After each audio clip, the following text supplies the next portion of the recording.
All right, so for those of you with a stiff shoulder, typically these are you all that it may or may not hurt, but you're finding that it just feels tight. Maybe you can't reach all the way overhead, can't reach across your body, can't reach behind your back. But usually if you're working out, you may find trying to do overhead presses, you can't lock out fully. Maybe when you're trying to kip or swing on the bar, you feel like you can't get all the way back or you're having to make compensations for that. So if that's you, then this is what's going to help you out. So one way we kind of test this, we can come up to a wall. I'm going to use a PVC pipe. You don't absolutely have to have this, but it does help.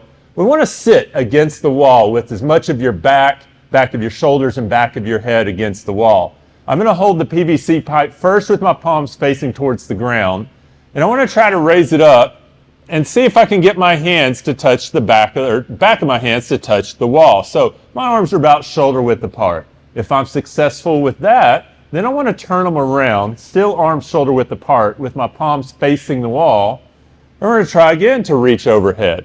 So that's a little bit harder, but that's what we're trying to do. You're trying to touch the wall without arching off of it or coming off the wall. Now, if you're someone who you're like, hey, I can get to about right here, or maybe you can get there with your palms facing forward, but you turn them over and you're getting about right there. Sometimes that can indicate either tightness around the back of the shoulder, tightness in the lat muscles that come up your back. So I'm going to show you two different stretches that you can use to try to help out with that. Both of them we can use the PVC pipe for. We're going to come to a bench. The first one, I'm going to use a small weight. This is 2.5 pounds. At most, I might use 5 pounds. So if you're a little bit bigger, bulkier, you may want to go 5 pounds. 2.5 is good for most people. Some people with very small frames, they may not even need a weight. But I'm going to lay out on the bench. I like to prop my feet up. Tends to work a little bit better with my head on the bench. I'm holding my palms facing towards my head, and I want to slowly come back overhead. I'm spending about 5 seconds going back. I'm going to hold for a few seconds, and then I'm going to come up at normal speed. So we'll go again, 5 seconds, until I get that stretch, holding a few seconds, and come back up. Try not to arch off. So I'd aim for about 8 to 10 of those, and then go and recheck your range of motion, see if you're getting any better. If you don't want to lay down to do it, I'm going to show you one other way. We'll take the weight off. Still, we can come to a bench, or if you're at home, you could use a couch or a chair or something like that. I want to hold, again, my PVC pipe.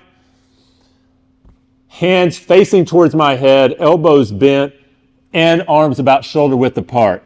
Same thing, I want to sink back until you get that stretch. And you may feel that stretch around your shoulder. Me, I feel it right through here. We're going to hold about 10 seconds or so. Come back off of it. I do about 4 to 5 of those. On for 10 seconds. Off for 5 to 10 seconds just to take some of the tension off. And then again, go back and retest. If you try that out for a little while, hopefully you'll start to see that getting overhead for your strict presses, for your kips, or just for doing things at home is going to get a little easier. You can always use that test as a way to kind of gauge your progress. But try that out, see if it doesn't help.